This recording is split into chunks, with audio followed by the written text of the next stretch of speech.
All right, so I think we're good to get started. I still see a few jumping on, but just to be mindful of time. And if you have any questions at any point, feel free to use the Q&A feature.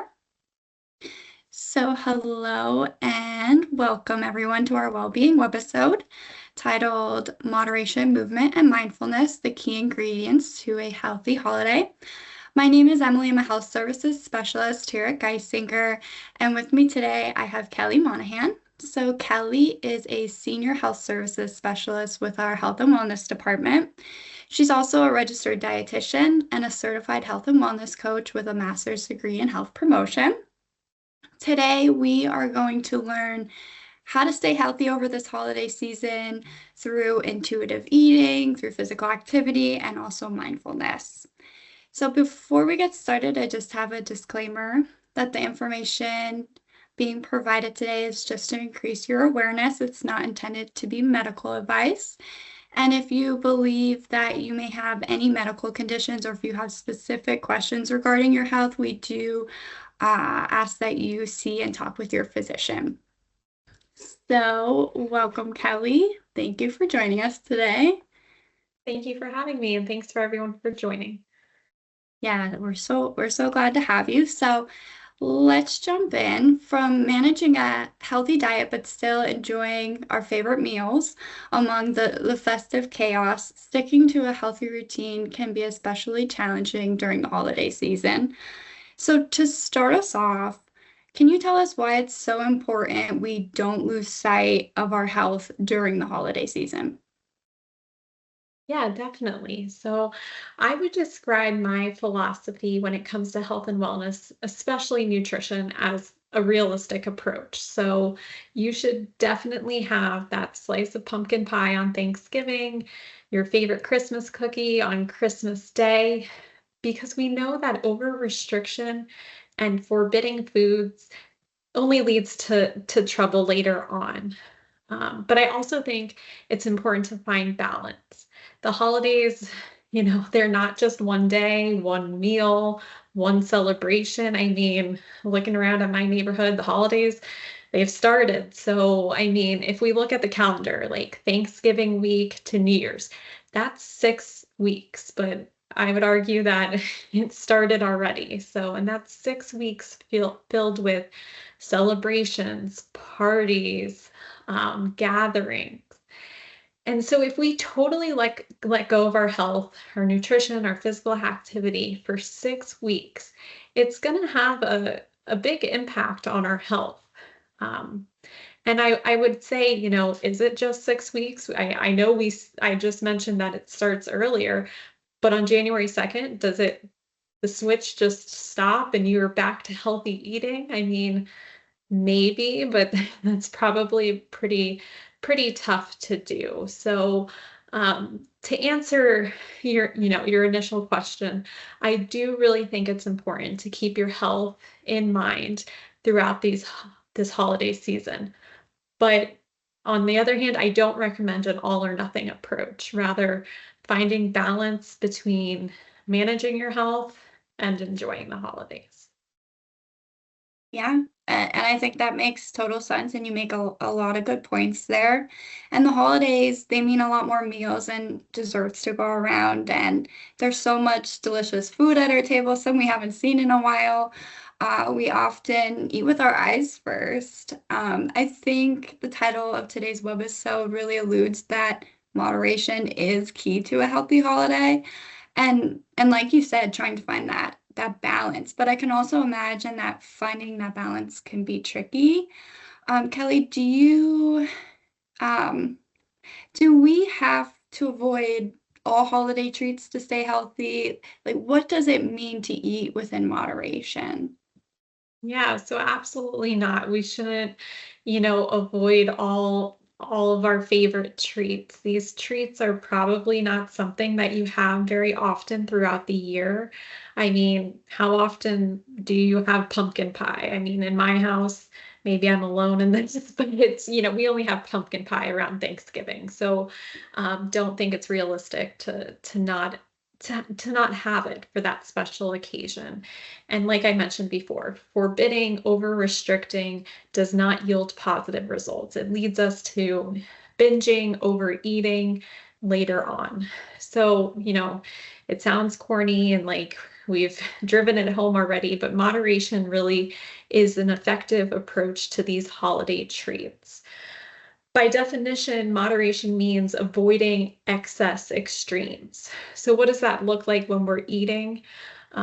Maybe it's having that pumpkin pie. So, really picking your favorite, picking that pumpkin pie and not having the apple pie or the pecan pie, just picking your favorite, whichever treat is brings you the most joy. Moderation could also mean focusing on portion sizes. So using smaller plates, smaller bowls, cutting a smaller portion of whatever treat you're going to. This portion control allows us to enjoy that treat, but it's not as big of an indulgence. Um, if if you monitor the portion size. And lastly, moderation could also mean setting limits, making swaps. So if you know you have a party, a big celebration, and you're going to have that pie, maybe not having a lunchtime treat, or seeing where you can make swaps throughout the day, so you can enjoy that treat later on. Yeah.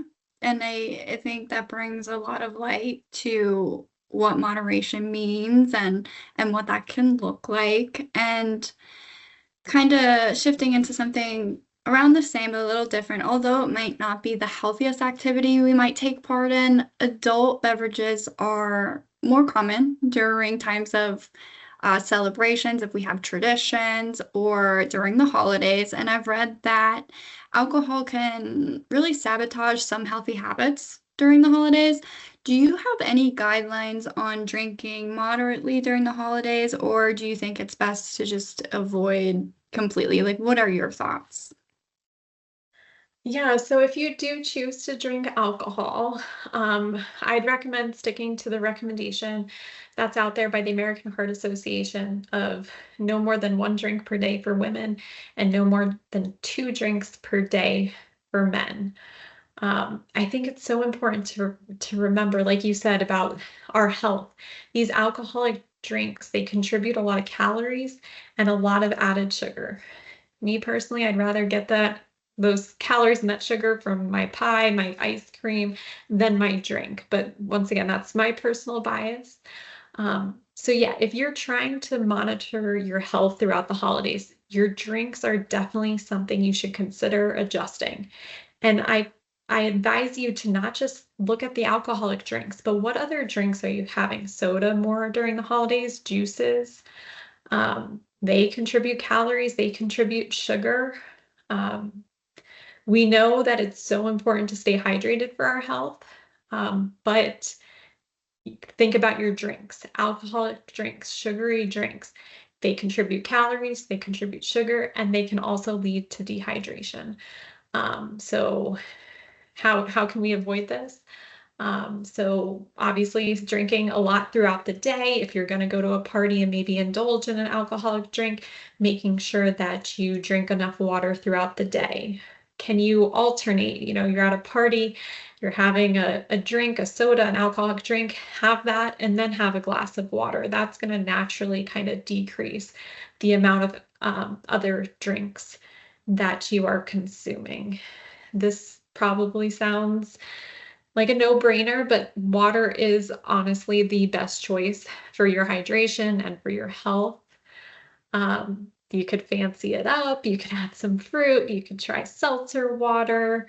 But don't, kind of going back to what you said, don't feel pressured to indulge in drinks, whether it's alcoholic or not, during the holidays. You really got to make the best choice for you and for your health.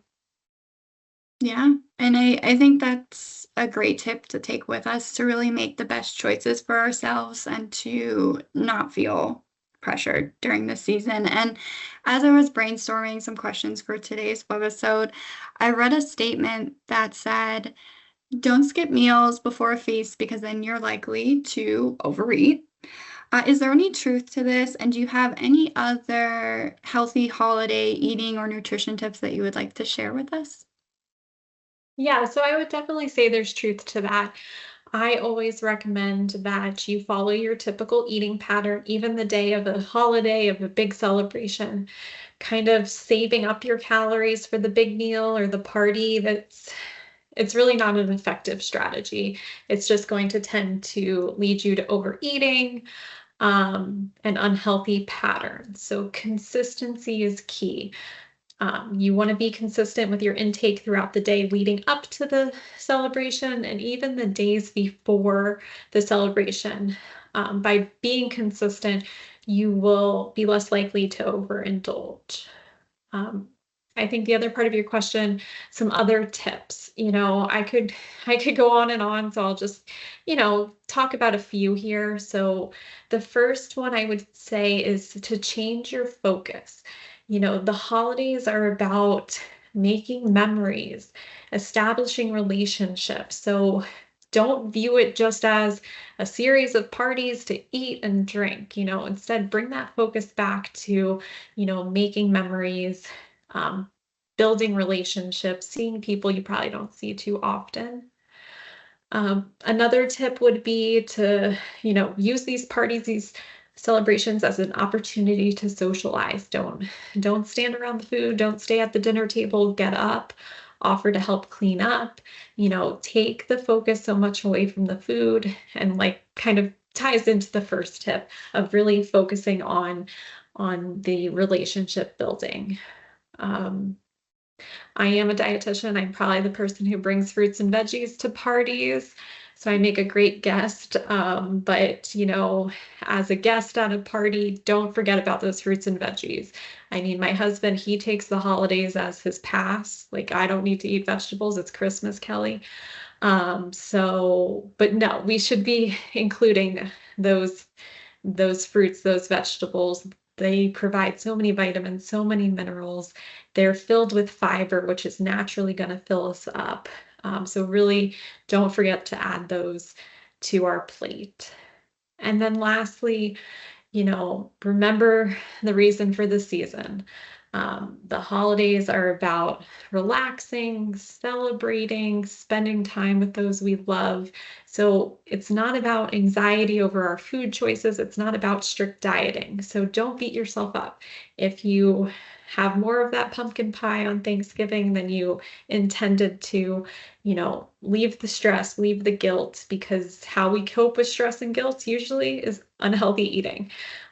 So just, move on. Tomorrow's a new day, find that balance and get back on track. So like I said, I could give you so many more tips.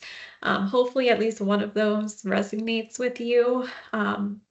All of our holidays, all of our holiday seasons look different, and ultimately our nutrition is so different too. What works for me might not work for Emily. So hoping you found at least one of those helpful.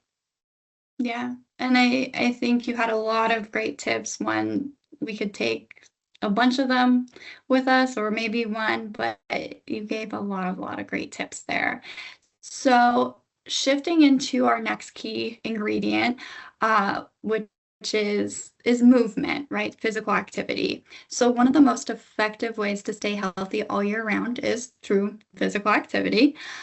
So my question for you is, why should we focus on fitting in physical activity during this busy time? And also, what benefits can we get just from moving regularly?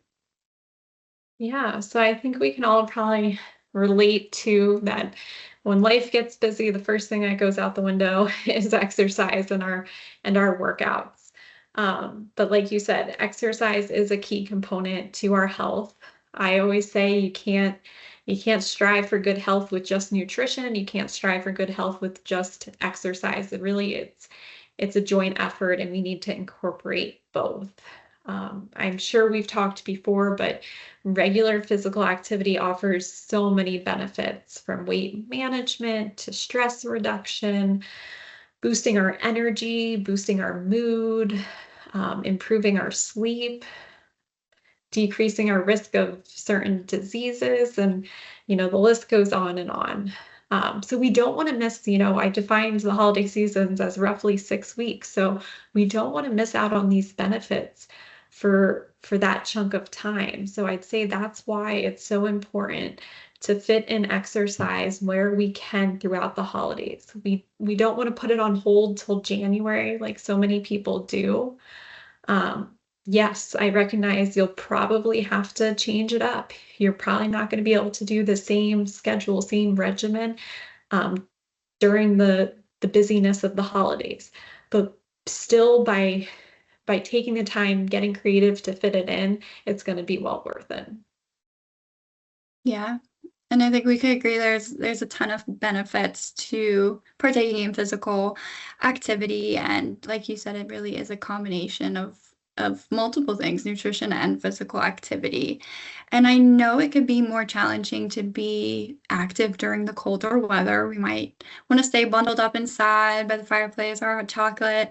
And even weather can certainly be a challenge, but also thinking about how busy we can get during this time of year might also be a barrier for some of us fitting in physical activity, literally that we just feel like we don't have the time to. Kelly, do you have any tips for us to help us overcome barriers? Yeah. So, I mean, I'll be honest here. This time of year presents a lot of barriers to exercise.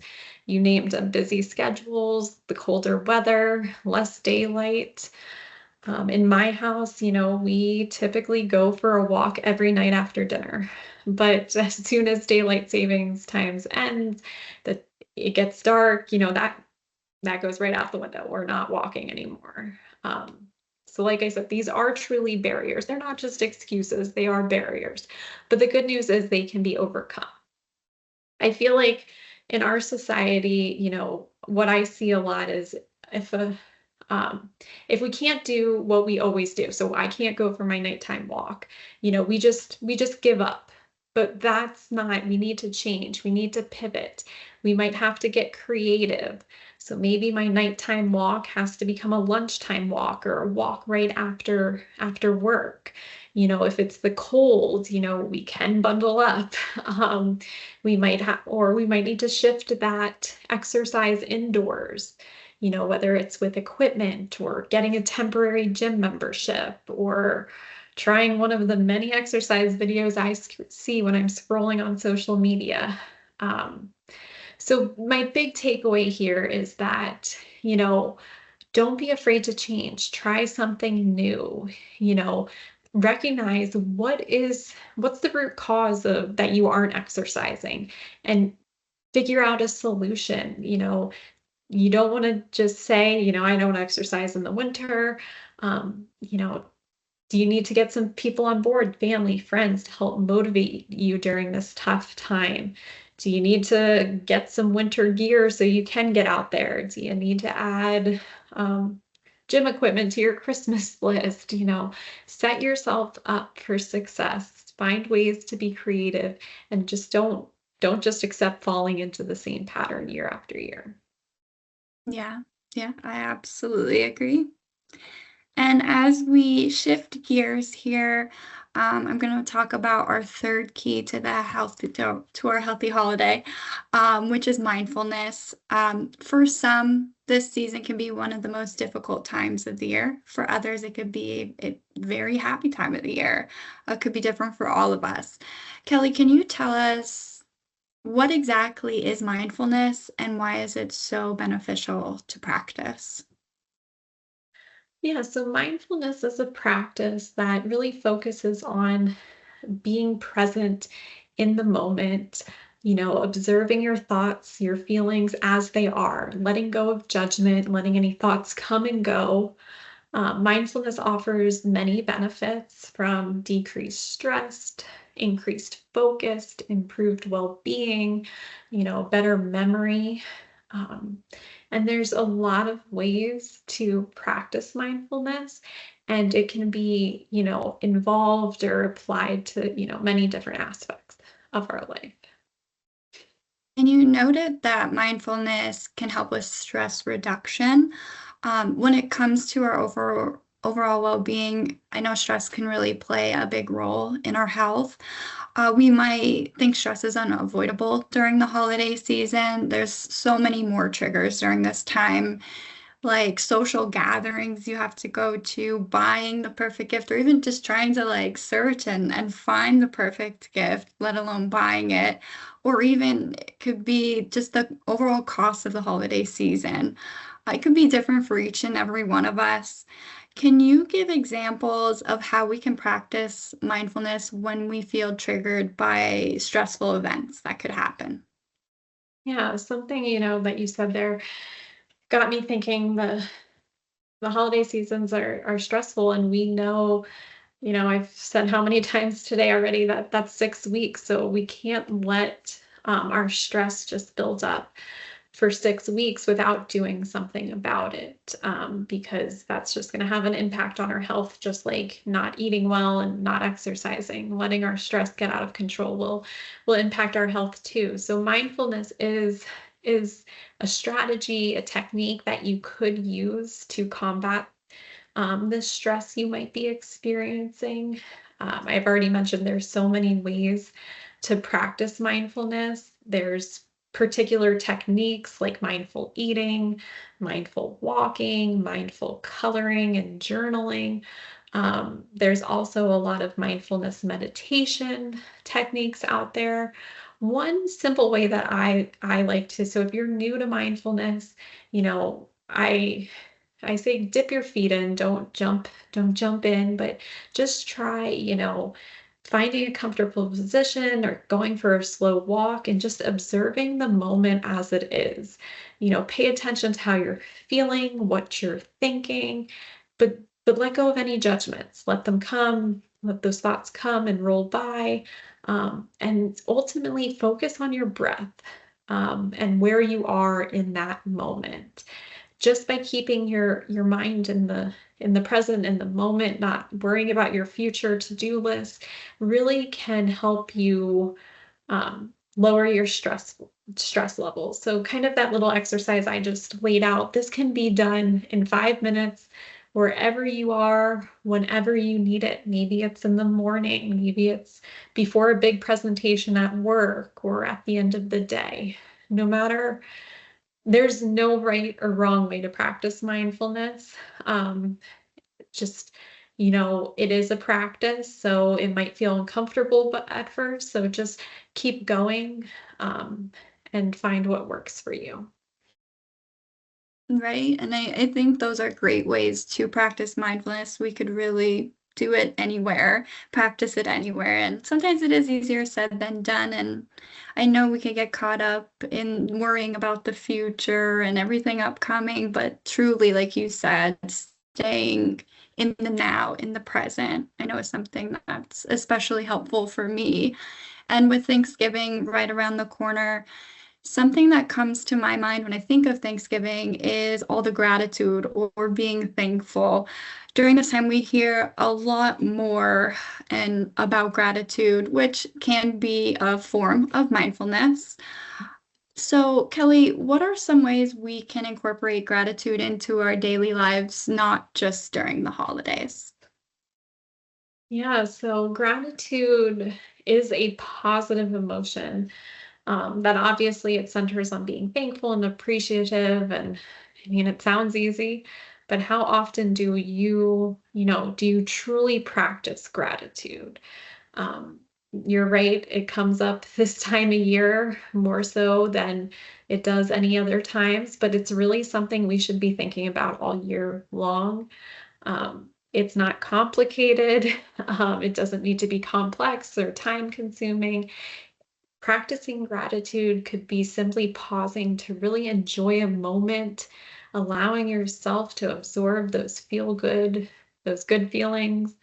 Um, it could be truly taking the time to say thank you to somebody. I don't mean just, saying, oh, thanks, but like meaning it, or maybe doing a small gesture, like writing a note, sending a message, giving somebody a call. I feel like we don't call people as much as we used to, but just any little extra step that we can take to show our appreciation. Those are those are some ways that are like less organized. There are more formal ways, like with gratitude journaling, starting each day by identifying at least one thing you're grateful for. But something I can say, personally that I've been trying to do is, you know, we all face challenging situations, and the holidays might present a challenging situation for yourself. So, what I've been trying to focus on is even in these difficult situations, difficult circumstance, um, finding something that I'm grateful for. They say life isn't what happens to you, but it's how you handle it. And the research shows that grateful people are more resilient when handling, these difficult times. So, um, at first I was like, how could I have something to be grateful for in this tough situation? But, I really think we can always find at least something small. And it really goes a long way in how we cope and handle different situations. Yeah, a little goes a long way, especially when it comes to gratitude. Yeah. Yeah, I know personally, for a whole year, last year, I got this gratitude journal, and it's every day you write something you're grateful for, and it really, as you flip back through it throughout the year, it's a really good reminder of everything that you have to be grateful for. But just to be mindful of time here as we wrap up today's episode, I think we can all agree that we're leaving here with a lot of helpful information to live a more healthful holiday season. Before we conclude, Kelly, do you have any resources for helping those who are interested in creating healthy habits around anything we talked about today? Moderation, movement, mindfulness? Yeah. So I think we all turn to the internet. I'd caution you there that there's an overabundance of resources, of experts out there on health and wellness. Not saying you can't turn to the internet, but I'd caution you to consider the source for nutrition specific related questions. Really, your go-to resource is going to be a registered dietitian. Um, your physician too, if you have any certain medical conditions, should be consulted. From our team, the health and wellness team, we offer a lot of programs and services that can support you on your journey, whether you're trying to focus on nutrition, exercise, mindfulness, from health coaching that's working with somebody individually to our Mindful Monday exercises to get you some experience with mindfulness to the webisodes like today, to the different challenges we offer. So all of these resources are available to you. If you have any questions about them, email wellness@geisinger.edu, or you can, and we will be happy to connect you with any of these resources. Yeah, awesome. Well, thank you, Kelly, for sharing your experience and tips with us today. And I want to thank everyone who also tuned in to listen to this conversation today, hoping that you found it useful, relatable, interesting. We do have a minute or so. If anyone has any questions, I could pause here. Feel free to type it in the Q&A. If you don't have any questions right now, or maybe you think of something after the webisode, feel free to send any feedback or any questions you have for myself or Kelly to wellness@geisinger.edu. So I'll pause here just for a second just to see if anything comes through. I'm not seeing anything come through right away, which is okay. Like I said, if you guys have any questions at any point in time, feel free to email wellness@geisinger.edu. And I think it's good for us to tune out. So be sure to join us next month for our well-being webisode focused on social needs and its impact on our health. And thank you again, Kelly, and thank you everyone for joining. Have a great day. See you guys.